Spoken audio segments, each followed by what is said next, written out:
저를 믿고 반복 학습을 해주세요. 그러면 이 강의를 보고 있는 여러분도 제가 받은 점수 이상으로 합격할 수 있습니다. 빅데이터 분석 기사 필기시험의 첫 번째 과목인 빅데이터 분석 기획 핵심 노트입니다. 오늘의 강의 과목 및 항목입니다. 필기 과목명의 순서가 빅데이터 분석의 절차인데요. 빅데이터 분석 기획에서 문제수가 20문항이 출제되고 주요 항목은 빅데이터의 이해, 데이터 분석 계획, 데이터 수집 및 저장 계획으로 구성이 되어 있습니다. 이전 강의를 통해서 빅데이터 분석 기획에 대해서 자세히 알아봤습니다. 이번 강의는 필기시험 첫 번째 과목인 빅데이터 분석 기획, 정리 및 기출 내용 요약입니다. 제1과목인 빅데이터 분석 기획 핵심 노트는 A4 사이즈 한 장으로 정리했어요. 필요하시면 댓글로 메일 주소를 남겨주시거나 제 이메일로 요청 주시면 오후 8시 이후 한 분 한 분에게 나눠드리겠습니다. 이번 시험에서 좋은 성적을 기대하겠습니다. 빅데이터 분석 기사 필기시험은 4과목으로 구성이 되어 있고 총 80문항 100점 만점 기준입니다. 합격 기준은 60점 이상입니다. 한 과목별 최소 15점 이상은 필요합니다. 한 과목은 20문항, 결과적으로 한 과목당 20문항 중에 12개 이상은 맞추어야 합니다. 이번 강의의 1과목 핵심 노트는 31개의 기출문제 내용을 정리를 했습니다. 핵심 노트에 있는 기출문제가 출제가 된다면 12개 이상 정답은 가능합니다. 시험 시작 직전까지 반복 학습은 필수입니다. 시작을 해보겠습니다. DIKW 피라미드. DIKW 피라미드는 데이터에서 지혜로 가치가 창출되는 구조입니다. 데이터, 정보, 지식, 지혜 이와 같은 순으로 피라미드 구조로 되어 있고 각 단계 예시가 중요합니다. 보기 예시문을 단순한 순서, 즉 팩트 순서부터 정리를 하고 데이터, 정보, 지식, 지혜를 각 단계를 매칭을 해서 문제에서 나오는 지식 단계, 지혜 단계가 어떤 것이냐라고 하면 선택을 하면 됩니다. 지식 변환 단계. 지식 변환은 암묵지와 형식지가 있고 암묵지는 내면화, 공통화가 있고 형식지는 표출화, 연결화가 있습니다. 저는 암묵지는 내공, 형식지는 표연으로 암기를 하고 있습니다. 빅데이터의 특징 3V가 있고 5V가 있습니다. 3V는 볼륨, variety, velocity. 5V는 3V의 velocity와 value가 있습니다. 빅데이터로 인한 변화, 사후 처리, 전수조사, 양, 상관관계. 빅데이터 이전은 사전 처리, 표본 조사, 질, 인과관계였습니다. 빅데이터의 가치 측정이 어려운 이유, 기존에 없었던 다양한 활용으로 가치 측정이 어렵고 기존에 없던 가치가 생기면서 가치 측정이 어려웠고 기존에 없던 분석 기술에 의해서 가치 측정이 어려웠고 목적에 따라 비용이 다릅니다. 데이터 사이언스 영역. 데이터 사이언스 영역은 IT 영역, 컨설팅 영역, 분석 영역이 서로 교집합으로 되어 있습니다. 데이터 사이언티스트의 필요 스킬, 하드 스킬과 소프트 스킬이 있고 하드 스킬은 IT 분석적인 이론이고 소프트 스킬은 통찰력, 설득력, 협업 능력이 있습니다. 빅데이터 조직구조. 빅데이터 조직구조는 기능구조, 집중구조, 분산구조가 있고, 기능구조는 각 조직별로 따로따로 분석 업무를 하고, 집중구조는 부서별로 따로따로 분석 업무를 하는데 전사를 관리하는 별도의 조직이 있고, 분산구조는 전사에서 관리하는 별도의 분석 조직 구조에서 각 부서별로 인력 배치가 됩니다. 인공지능, 머신러닝, 딥러닝의 개념.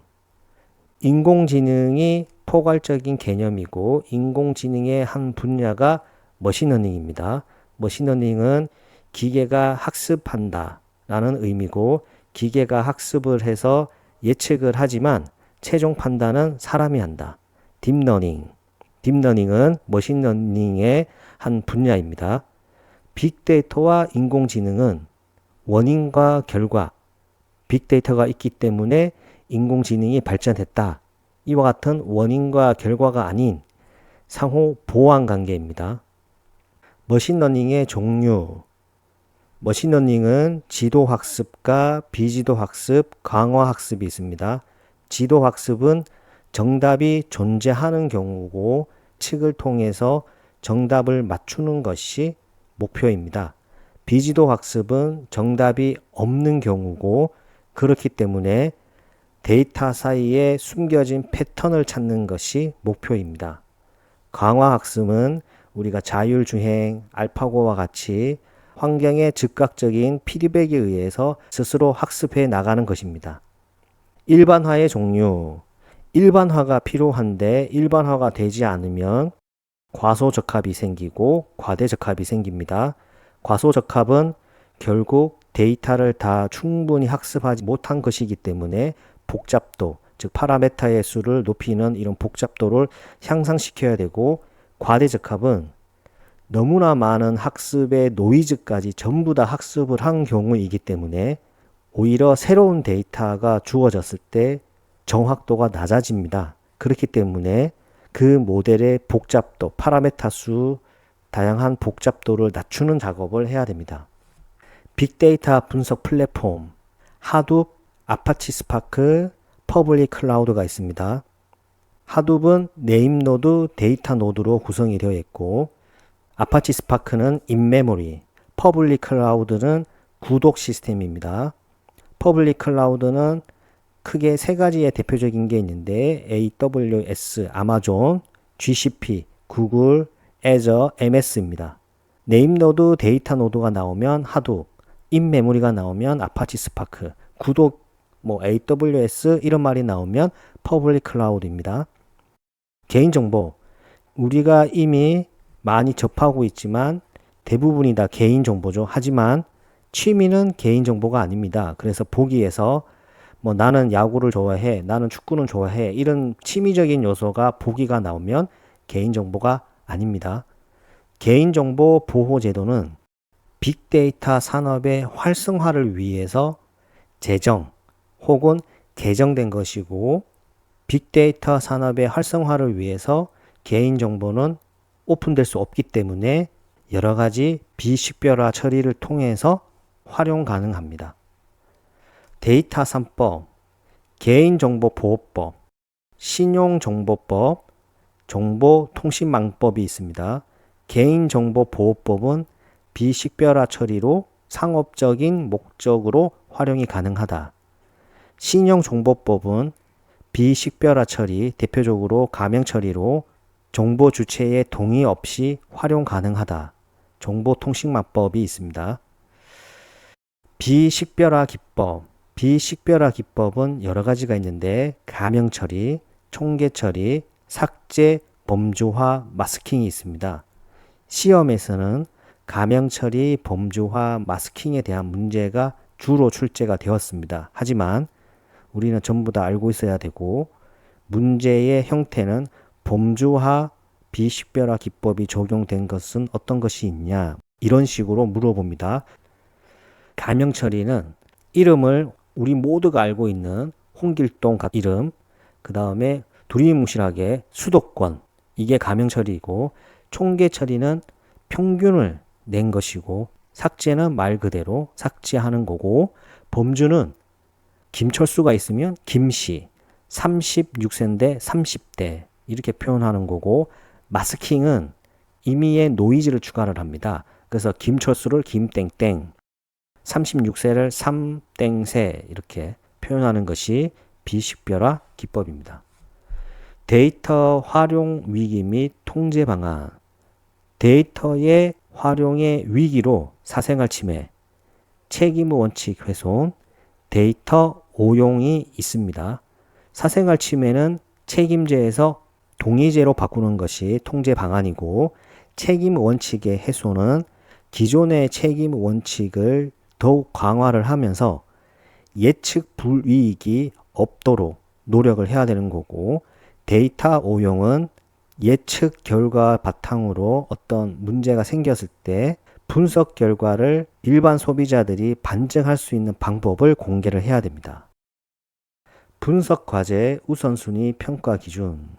ROI, 투자 대비 이익률, ROI 요소를 고려 시 시급성 관점은 value, 즉 가치가 중요한 평가 요소이고, 난이도 관점, 즉 기술적 난이도, 수집의 난이도, 이런 난이도 관점에서는 3V, 이 투자 비용적인 요소가 평가 요소입니다.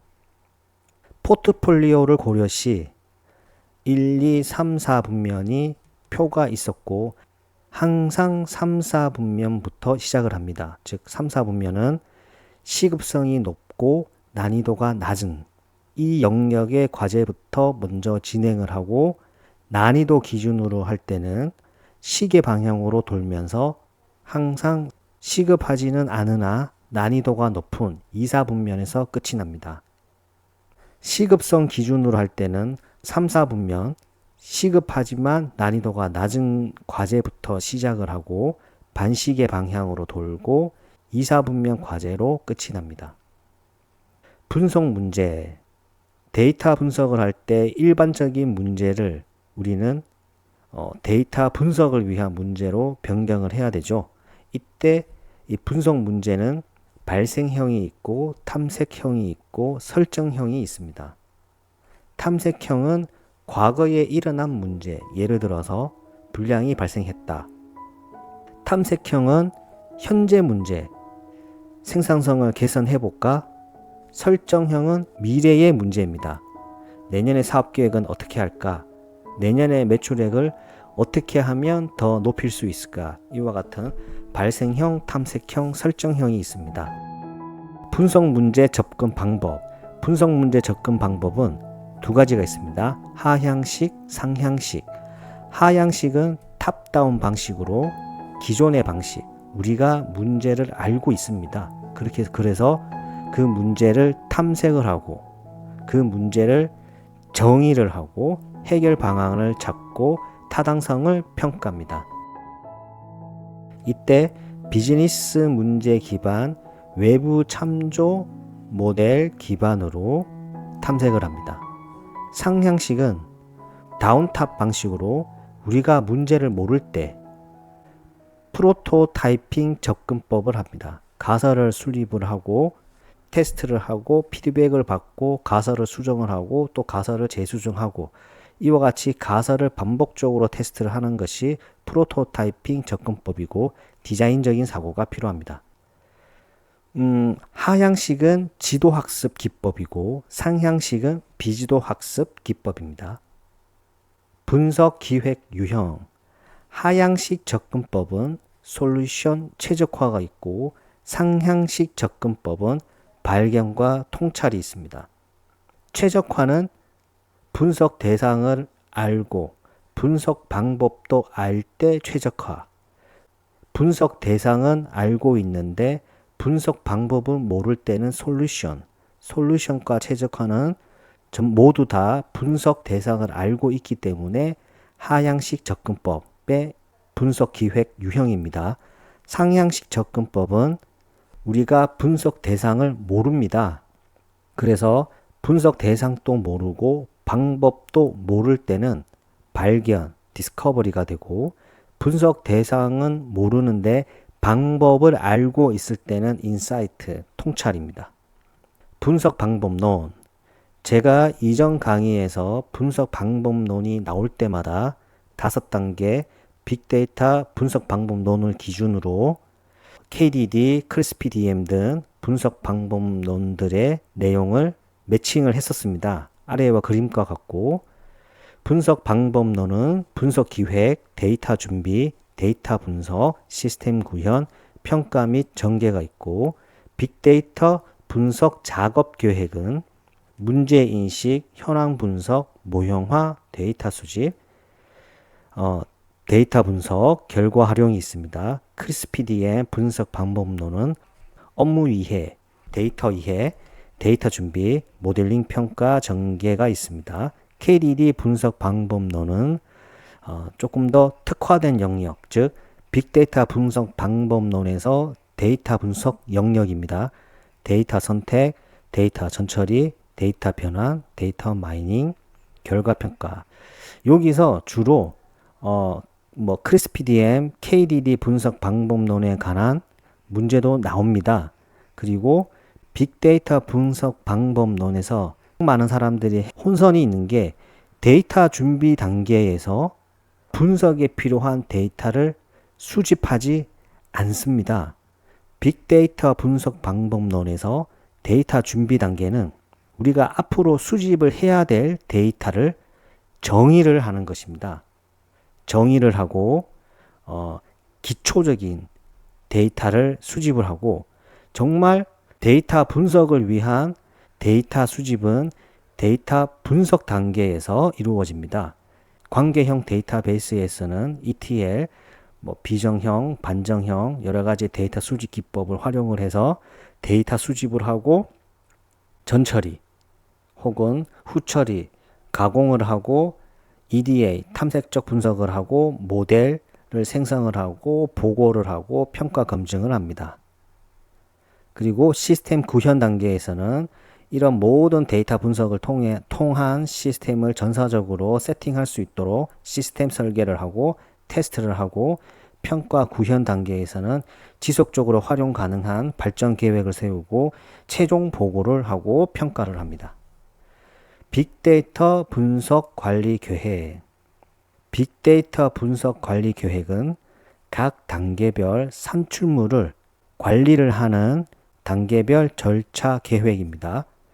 여기에서 중요한 것은 각 단계에서 어떤 산출물이 나오는지, 즉 데이터 분석 과제 정의 단계에서는 분석 과제 정의서가 나와야 되고, 데이터 준비 및 탐색 단계에서는 당연히 데이터 정의서가 나와야 되죠. 아까 제가 말씀드렸다시피 데이터 준비 단계에서 데이터를 분석을 위한 데이터를 수집하는 것이 아니라 분석에 필요한 데이터를 정의를 합니다.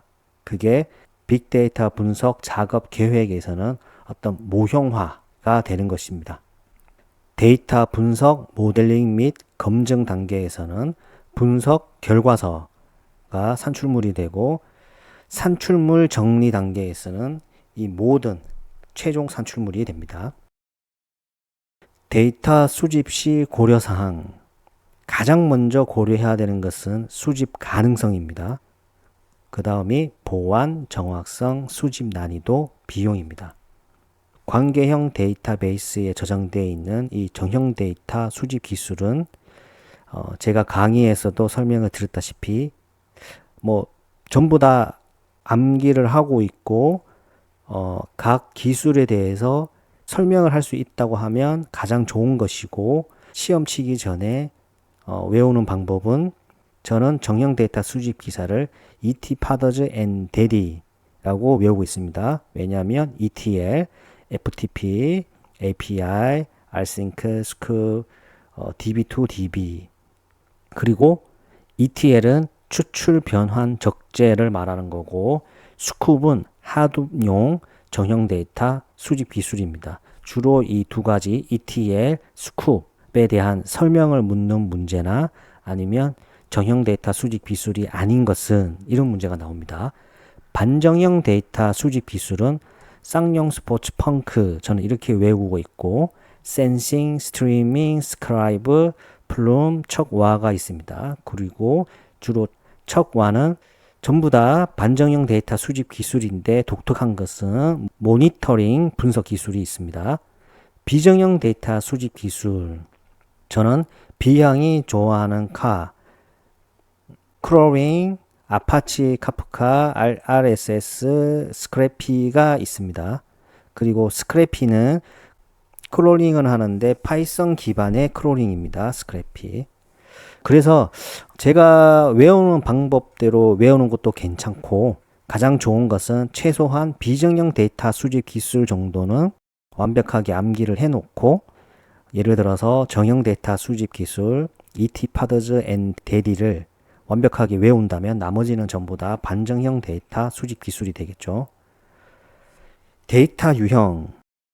데이터 유형은 구조, 존재, 저장 형태에 따라서 데이터 유형은 달라집니다. 구조로 구분을 한다고 하면 정형 데이터, 반정형 데이터, 비정형 데이터가 있고 정형과 반정형의 가장 큰 차이점은 정형과 반정형 둘 다 스키마 구조가 있지만 반정형은 조금 더 정형보다는 유연합니다. 그리고 반정형은 메타데이터를 가지고 있습니다. 비정형은 우리가 잘 알고 있고 존재 형태에 따라서는 실시간, 비실시간 데이터로 구분이 됩니다. 저장 형태에 따라서는 파일, 컨텐츠, 스트리밍 데이터로 구분이 됩니다. 데이터 처리 기술, 이거 중요합니다. 데이터 처리 기술에 관한 문제는 꼭 한 문제씩 나오고요. 데이터 처리 기술은 전 처리와 후 처리가 있습니다. 하지만 실제 현업에서는 전 처리, 후처리가 굳이 나누어지지 않고 계속 반복이 됩니다. 하지만 시험을 위해서 구분을 한다고 하면 전 처리는 필터링, 변환, 정제, 후 처리는 통합, 축소, 변환이 있습니다. 필터링은 데이터상의 오류, 공백, 중복을 제거를 하는 것이고 변환은 데이터의 유형을 혹은 속성을 변환하는 것이고 정제는 데이터의 결측치, 이상치를 제거를 하는 것입니다. 데이터의 저장, 주로 정형 데이터는 관계형 데이터베이스에 저장이 됩니다. 관계형 데이터베이스는 시스템 특성상 무결성 보장 속성이 있습니다. 우리는 이것을 ACID라고 합니다. 반정형 데이터는 주로 NoSQL에 저장이 되고 NoSQL은 비관계형 데이터베이스이고 관계형 데이터베이스를 우리는 SQL이라고도 합니다. 이 NoSQL은 문서 형태로 저장이 됩니다. 비정형 데이터는 주로 분산 파일 저장 시스템에 저장이 됩니다. NoSQL은 고정된 스키마가 없습니다. 그러면 SQL, 정형, 관계형 데이터베이스는 고정된 스키마가 있고 NoSQL은 조인 연산이 불가능합니다. 관계형 데이터베이스에서는 조인 연산이 가능하고 NoSQL은 서버를 수평적 확장이 가능합니다. 그러면 관계형 데이터베이스는 그게 좀 어렵죠. NoSQL의 종류는 문서 데이터베이스, 그래프, 키밸류, 와이드 컬럼 데이터베이스가 있고 주로 와이드 컬럼 데이터베이스 관한 문제가 출제되었습니다. 키 안에 컬럼 값과 값이 조합이 되어 있습니다. 그래서 키 안에 컬럼과 값이 조화가 되어 있다라는 단어가 나오면 와이드 컬럼 데이터베이스이고 키와 값으로 이루어져 있다라고 하면 키밸류가 되는 겁니다. 분산 파일 시스템, 구글 파일 시스템과 하드 분산 파일 시스템이 있습니다. 구글 파일 시스템은 고정된 크기의 청크와 마스터라는 단어가 나오면 분산 파일 시스템이고 고정된 크기는 64, 128MB입니다. 하드 분산 파일 시스템은 네임 노드, 그리고 데이터 노드, 블록 단위로 저장 시 3중 복제 이와 같은 단어가 나오면 하드 분산 파일 시스템입니다. 데이터 웨어하우스, 데이터 웨어하우스는 대량의 정형 데이터를 통합 관리하기 위한 집합체입니다. 주로 비즈니스 인텔리전스를 위해서 설계되어 있습니다. ERP, SCM 등이 있습니다. 데이터 레이크는 데이터 웨어하우스에서 저장할 수 없는 반정형, 비정형, 정형 데이터, 이 모든 데이터를 관리하는 시스템이고 실시간으로 수집, 처리, 분산을 할 수 있고 원본 상태로 저장을 합니다. 제가 우선은 빠르게 첫 번째 과목인 빅데이터 분석 기획에 기존에 출제되었던 문제 중심으로 핵심 노트를 정리를 했습니다. 자세한 내용들은 제가 올린 이전 강의, 즉 1과목의 빅데이터 분석 기획 영상을 한 번 더 봐주시면 좋을 것 같고요. A4 용지 한 장으로 제가 노트를 만들었거든요. 그래서 글자가 좀 작긴 하지만 A4 용지 한 장이기 때문에 시험 치기 직전까지 1과목을 한 번 더 본다면 반드시 1과목에서는 12개 이상은 가능하다고 생각이 듭니다. 1과목 마지막 그 정리 영상까지 시청해 주셔서 감사하고요. 이번 시험 좋은 결과가 있길 바랍니다. 오늘 하루도 수고하셨습니다. 반복과 학습은 필수입니다. 감사합니다.